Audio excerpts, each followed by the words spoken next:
We're here with Michael Smith from Lunar Nameplate Industries, and we're talking about nameplates, and in particular some anodised nameplates. So Michael, what is a nameplate made from?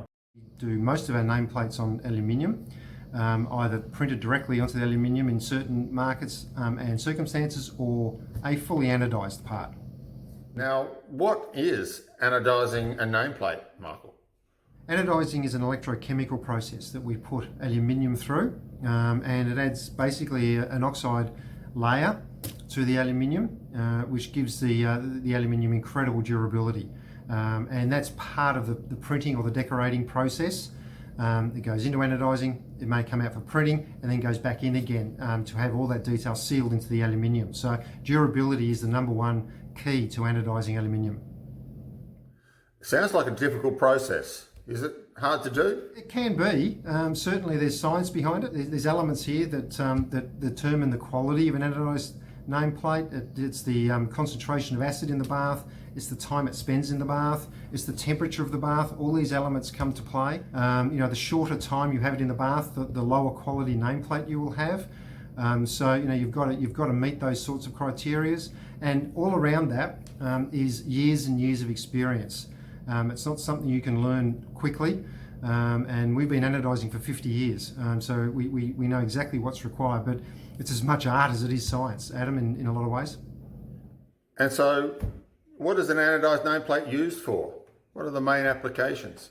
We tend to sell into industries and markets that require data or information or their branding or their contact details on their product for many, many, many years.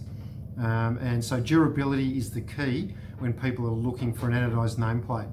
We've had anodised nameplates in the market for well over 10 years, 15 years plus, and they still look as good today as they did before.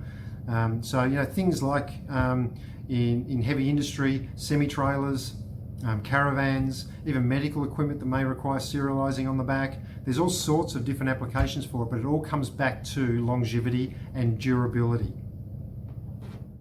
So Michael, is there a difference between a poor anodised nameplate and a well anodised nameplate? There's a lot of difference, Adam, and we're increasingly seeing it all the time now.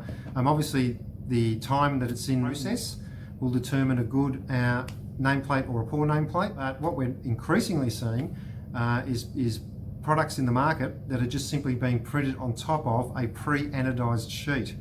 So customers or companies are buying pre-anodised sheets, they're just printing directly on top of it and then selling it to their customer base as an anodised nameplate. And it's not an anodised nameplate. In those sorts of circumstances, the detail on top is not being anodised into the aluminium, so it scratches very easily, and in some cases you can even see, you can be rubbed off with methylated spirits.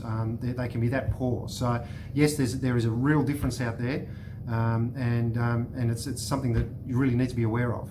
And why are Lunar Nameplate Industry nameplates better than the rest? We've been making nameplates in Australia for over 50 years now, Adam. What really separates us from most other people is that we do everything in-house. So everything from the anodising to the printing to the forming, embossing, everything is all done in-house. We don't actually buy anything ready-made or pre-anodised. It's all done in-house here at Lunar. Fantastic. Great to talk about metal nameplates. It's in the name, Lunar Nameplate Industries, as a great Australian manufacturer. Thanks, Michael.